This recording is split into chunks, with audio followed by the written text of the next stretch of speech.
இப்பொழுது இன்ஜினியர் வினு அவர்கள் இப்பொழுது முன்பாய் மேடைக்கு வருகின்றார்கள். யாவரும் கரங்களை தட்டி அன்னாரை நாம் வரவேற்போமாக.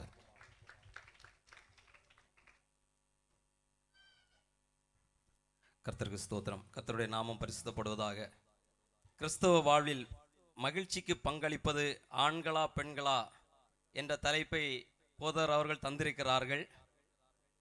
ஆனால் எதிரணியர்கள் அந்த தலைப்பை சொன்னதே சாயங்காலம். ஏன்னா நம்ம பாயிண்ட் எடுத்தால் காலையிலேருந்து எடுத்தால் சாயங்காலம் வரை எடுக்கிறதுக்கு பைபிள் அவ்வளோ எவிடன்ஸ் இருக்குது. அந்த பயத்தின் மிகுதினால் எதிரணியினர் அதை சதி பண்ணி எங்களுக்கு சாயங்காலம் தான் அந்த தலைப்பை தந்தாங்க. இந்த தலைப்பிற்காக கர்த்தரை ஸ்தோத்தரிக்கிறேன். ஏனென்றால் இன்றைய சமுதாயத்திற்கும் கிறிஸ்தவ வாழ்விற்கும் மிகவும் முக்கியத்துவம் வாய்ந்த இது ஒரு தலைப்பு. கிறிஸ்தவ வாழ்வு என்று நாம் சொல்லும்போது ஒரு மனிதனுடைய தனிப்பட்ட வாழ்வு, அது மட்டுமல்லாமல் அவனுடைய குடும்ப வாழ்வு, அவனுடைய சமுதாயத்தில் இருக்கிற அவனுடைய நடவடிக்கைகள், இவைகள் அனைத்தும் கிறிஸ்துவுக்குள் இருந்தால்தான் அது ஒரு கிறிஸ்தவ வாழ்வு ஒரு மனிதனுக்கு. அந்த கிறிஸ்தவ வாழ்வில் எவ்வாறு மகிழ்ச்சியாக இருக்கிறார்கள், ஒரு குடும்பம் எவ்வாறு மகிழ்ச்சியாக இருக்கிறது என்பதை தான் நாம் ஆராய வேண்டும். இதில் எத்தனை குடும்பங்கள் மகிழ்ச்சியாக இருக்கிறது என்று நாம் எடுத்து பார்த்தோமானால் மிக சொற்ப குடும்பங்கள். இந்த சொற்ப எண்ணிக்கைக்கு காரணம் என்ன? ஒரு ஆணா பெண்ணா? இந்த நேரத்திலே நடுவர் அவர்களுக்கு நான் கூறுகிறேன், ஒரு பெண் தான் இந்த மகிழ்ச்சி குறைபாட்டிற்கு ஒரு மிக முக்கிய காரணம் என்பதை கூறிக்கொள்கிறேன். அடுத்ததுமா இவாஞ்சலின் அவர்கள் அருமையாக பேசினார்கள், அவர்களுக்கு வாழ்த்துக்கள். கூட ஒன்று சொன்னாங்க, புத்தியுள்ள ஸ்திரீ வீட்டை கட்டுகிறாள் என்று. ஆனால் இன்னொன்று மறந்துட்டாங்க, புத்தி இல்லாத ஸ்திரீ என்ன பண்ணுவான்னு சொல்ல மறந்துட்டாங்க.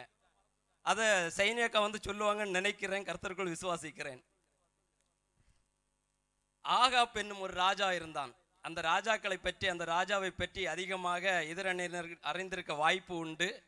அறியாமல் இருந்தாலும் நான் ஒரு முறை கூட நினைவூட்ட விரும்புகிறேன்.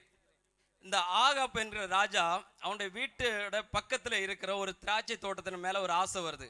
அந்த திராட்சை தோட்டத்தை கீரை கொள்ளை ஆக்கும்படியாக அவன் என்ன பண்ணுகிறான்னா, அந்த திராட்சை தோட்டத்தின் உரிமையாளர் அந்த நாபோத் இடத்துல போய் கேட்குறான், அந்த திராட்சை தோட்டத்தை தான். அந்த நாபோத் அதுக்கு என்ன சொல்லுகிறான் என்றால், என் பிதாக்களுடைய சுதந்திரத்தை உனக்கு விற்று போடாதபடிக்கு தேவன் என்னை காப்பாராக என்று சொல்லி அவன் அந்த திராட்சை தோட்டத்தை அவனுக்கு கொடுக்கல. உடனே ஆகாப் என்ன தெரியுமாச்சுதான், நேர போனான், வீட்டில் போய் கமந்து படுத்து கடந்துட்டான், சாப்பிடையில. 2 நாள் விட்டுருந்தா பயப்புள்ள என்ன பண்ணியிருப்பான்னா, பசியை எடுத்த உடனே போய் சாப்பிட்ருப்பான். இந்த அம்மா அந்த நாபத்துக்கு அந்த ஆகாப்போட மனைவி என்ன தெரியுமா செய்தா, அதை செய்யாம ஒரு நரித்தந்திரம் பண்றா. மூப்பர்களுக்கு ஒரு கடிதத்தை எழுதுறா, ஒரு தேசமங்கும் உபவாசத்தை கூடுங்க, அதுல இந்த நாபோத்தை முன்ன நிறுத்தி அவன் சரியா பண்ணல, தேவனை தூசித்தான் என்று சொல்லி அவனை கொண்டு போடுங்கள் என்று சொல்லி அந்த மூப்பர்களுக்கு கடிதத்தை எழுதுகிறார். இப்படியாக இந்த மூப்பர்கள் அவனை கொண்டு போடுகிறார்கள். இந்த செய்தி யேசபேலுக்கு வந்த உடனே அவள் சொல்லுகிறாள், ஆகாப்பே இப்போ உன்னுடைய சுதந்திரத்தை நீர் எடுத்துக்கொள்ள, இப்போ அவன் இல்லை, நீ தான் அதுக்கு சுதந்திரவாளி என்று. ஆகாப்புக்கு என்ன சந்தோஷம், ஆகா என் மனைவி நிமித்தம் இந்த ஒரு திராட்சை தோட்டம் எனக்கு கிடைச்சிட்டு, ரொம்ப கொண்டாட்டம் தான். இவன் அந்த திராட்சை தோட்டத்தை எடுக்க போகும் வழியில திஸ்பியன் ஆகிய எலியா, அழகாக வேதாகமத்தில் சொல்லப்பட்டிருக்கிறது, திஸ்பியன் ஆகிய எலியாவுக்கு தேவனுடைய வார்த்தை உண்டாகி அவனுக்கு எதிர்பட்டு ஆகாப்பை பார்த்து சொல்லுகிறான், கர்த்தரின் பார்வைக்கு பொல்லாப்பை செய்ய விற்று போட்டாய். எதிரணியினரே, காரணம் என்னன்னு தெரியுமா?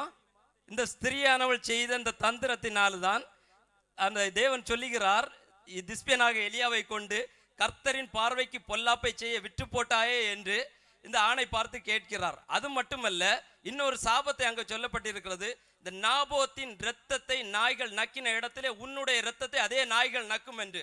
அவனுடைய சாப்டர் அதோட முடிஞ்சு போச்சு.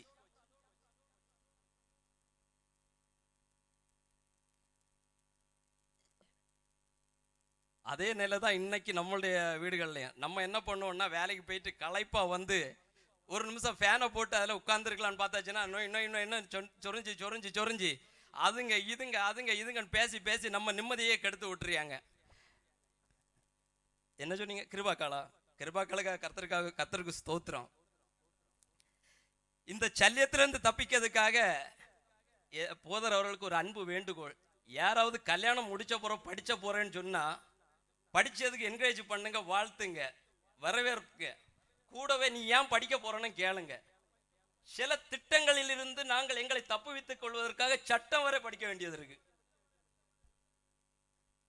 நானும் ஒரு கோர்ஸ் பண்ணி ஆளை காணல, எங்களை சாப்பாடு உண்டு, அதனால தைரியமா சொல்லியேன். அடுத்தது யோபுவை பற்றி ஞாபகப்படுத்த விரும்புகிறேன்.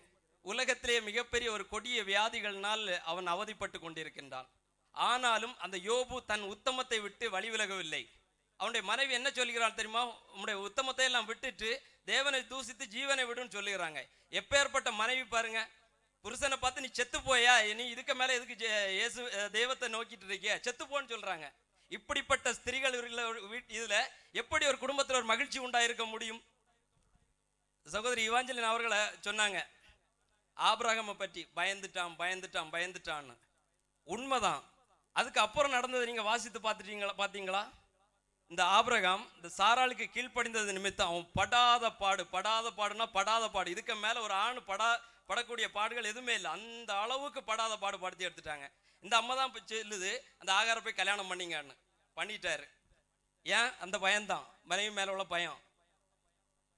இப்ப நான் சொன்னேன் இல்ல, அந்த சட்டம் படிக்கிற அளவுக்கு அன்னைக்கு இல்லை, அதனால பயந்துட்டாரு. பயந்து கல்யாணம் பண்ணிட்டாரு, குழந்தையும் பத்துட்டு. கடைசியில இதே சாரால் தான் சொல்லுது அவனை துரத்தி விடுங்கன்னு.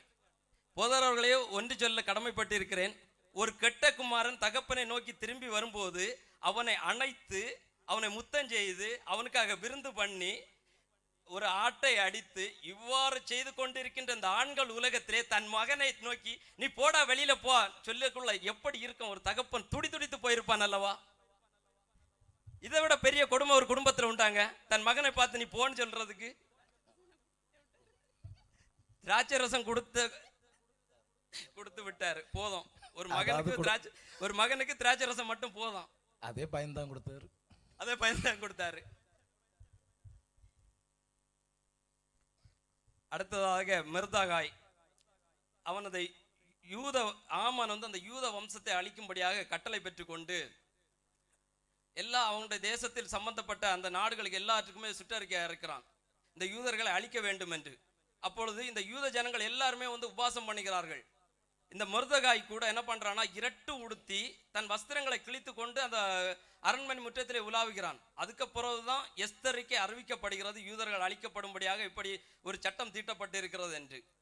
ஆனால் அந்த நேரத்திலேயே அந்த எஸ்தர் ஒரு அமைதியை தான் காக்குறான். அப்பந்தான் இந்த மிர்தகாய் சொல்றான், உன் மூலம் இல்லைன்னா இன்னொரு விளையாட்டு யூதருக்கு ரட்சிப்பு வரும் சொல்லி இவன் கொடுத்த ஒரு பிரஷர்னால தான் அந்த யூத வம்சங்கள் காப்பாற்றப்பட்டது. இனி எஸ்தரை பத்தி பேசுவாங்க, அதனால நான் முதல்ல சொல்லி வைக்கிறேன்.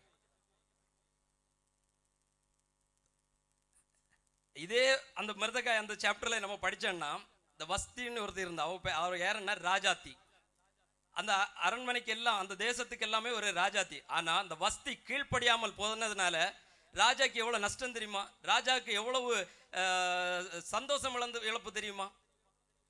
அங்க இந்த ஒரு ராஜாத்தி கீழ்ப்படியாதனால அந்த பழைய சட்ட புத்தகங்களை எல்லாம் இது பண்றாங்க. இதனால நம்ம என்ன செய்யணும்? அடுத்தது இந்த ராஜ்யத்தை தள்ளி விட்டாச்சு, அடுத்த புதிய ஒரு ராஜ்யத்தை எடுக்கிறாங்க. இந்த புதிய ராஜ்யத்தை எடுக்கிறது தேசம் முழுவதும் தேடுறாங்க. தேடி பல பெண்களை கூட்டிட்டு வராங்க. எவ்வளவு செலவு, பண உரையங்கள். இந்த ஆண்களுக்கிட்ட நிலைமை இன்னைக்கு அப்படிதான், ஒரே பண செலவு தான். இந்த ஒரு ராஜ்யத்தை தேர்ந்தெடுக்கிறதுக்கு அவளுக்கு மேக்கப் சாதனம், அவளுக்கு சாப்பாடு சாதனம், கொஞ்சம் மாசத்தைக்கு ஒரு நாள் 2 நாள் இல்லை, கொஞ்சம் மாசத்தை இதே தான். இன்னையுடைய ஆண்களுடைய மகிழ்ச்சிக்கு குறவும் இந்த மேக்கப்புக்கு சாதனம் வாங்கியதுனாலதான். இல்ல போதுங்க, இருங்க. நோவாவை பாருங்க, அவன் தேவனுக்கு கீழ்ப்படிந்ததுனால அவனுடைய குடும்பம் காக்கப்பட்டது. அந்த குடும்பம் காக்கப்பட்டதுனால எவ்வளவு மகிழ்ச்சியா இருக்கும். இதே மாதிரி ஒரு பெண்ணை நீங்கள் கூற முடியுமா? யோசேப்பு அவன் உண்மையாய் கீழ்ப்படிந்து இருந்ததுனால அவன் ஒரு நல்ல அந்தஸ்துல வந்தான், ஒரு தேசத்தின் அதிபதியாக வந்தான். பாஸ்டர் அவர்கள் சைனியாக்களை இன்ட்ரோடியூஸ் பண்ற போது சொன்னாங்க தொழிலதிபர் என்று. அதுக்கு காரணம் ஏன்னு நான் சொல்றேன். நான் ஒரு நாள் போய் கேட்குறேன், சைனியாக்கா எப்படி இருக்குதுங்க, நல்லா இருக்குதுங்களான்னு. ஆமா நல்லா இருக்கு. சுந்தரனா எப்படி இருக்காங்க, என்ன பண்றாங்க? அவர் தொழிலதிபர். அதனாலதான் பாஸ்டர் சொன்னது அவருங்க தொழிலதிபர்னு. இந்த தொழிலதிபர் எப்படின்னா, ஒரு தேசத்தினுடைய ஒரு அதிபதி எப்படி இருந்திருப்பான், அந்த அதிபதியை சுத்தி இருந்தவர்கள், அவருடைய சகோதரர்கள், அவருடைய தாய் தகப்பன்மார், அவருடைய மனைவி எப்படி சொல்லி இருப்பார்கள்? என்னுடைய புருஷன் இந்த தேசத்துடைய அதிபதி என்று சொல்லியிருப்பார்கள் அல்லவா? எவ்வளவு சந்தோஷமா இருக்கும். காரணம் என்ன? அவன் தேவனுக்கு பயந்தான், அவன் உண்மையாயிருந்தான், உத்தமமாயிருந்தான். அதனுடைய முன்னாடி உள்ள காரியத்தை பாருங்க. யோசேப்பு முன்னாடி எப்படி இருந்தான்? அவன் ஒரு ஆடு மேய்க்கவனா இருந்தான். அடுத்தது என்ன இருந்தான்? ஆடு மேய்க்க சகோதரர்களுக்கு சாப்பாட்டு பொதி சமைக்கவனா இருந்தான். அடுத்தது எப்படி இருந்தான்? பார்வோன் வீட்டுல வேலைக்காரனா இருந்தான். அடுத்தது எப்படி இருந்தான்? சிறைச்சாலையில இருந்தான். இவ்வளவு கஷ்டங்களை அனுபவித்து தான் இந்த ஒரு பெரிய நிலைமைக்கு அவன் கடந்து வந்தான் என்பதை எதிரணியினருக்கு தாழ்மையோடு சொல்லிக் கொள்கிறேன். அடுத்ததாக சிம்சோன், அவனுடைய ரட்சிப்பு என்னவென்றால் இஸ்ரவேல் ஜனங்களை ரட்சிப்பதற்கான ஒரு அபிஷேகத்தை பெற்றுக்கொண்டவன். ஆனால் ஒரு பெண் தெலீலாள் நிமித்தம் அந்த அபிஷேகத்தினை, தேவனால் அபிஷேகப்பட்ட அந்த அபிஷேகத்தை அவன் இழந்து போக நேரிட்டது. அது மட்டுமல்லாமல் 128வது சங்கீதத்திலே கூறப்பட்டிருக்கிறது, கர்த்தருக்கு பயந்து அவர் வழிகள் நடக்கிறவன் எவனோ அவன் பாக்கியவான் என்று கூறப்பட்டு, அதுக்கு அடுத்தடுத்த வசனங்கள் பார்த்தாச்சுன்னா அநேக ஆசீர்வாதங்கள். உன் மனைவி திராட்சை தோட்டத்தில் அந்த போல் இருப்பா அப்படின்னு நிறைய ஆசீர்வாதங்கள். ஆனால் நம்ம அதை வாசிக்கும் போது தெளிவாக வாசிக்கலாம், அவனுக்காக, அவனால். ஆனால் எங்கேயுமே அவள் என்று குறிப்பிடப்படவில்லை. ஏன் தெரியுமா? ஆண்டவருக்கு ஞாபகம் இருக்கும், ஒருக்கா ஏவாளுக்கு இப்படி கொடுத்தோம், அவன் என்ன பண்ணுனான்னு. அதனாலதான் அங்க எல்லா ஆசீர்வாதங்களும் அவனுக்காக அப்படின்னு கூறப்பட்டு இருக்கிறது. இந்த வார்த்தையின் மூலம் என் உரையை நிறைவு செய்கிறேன். போதர் அவர்கள் ஆண்களை மகிழ்ச்சிக்கு காரணமானவர்கள் என்று முடிவை கூறுவார்கள் என்று நம்பி முடிக்கிறேன். கர்த்தர் ஆசீர்வதிப்பாராக. எல்லா கரங்களை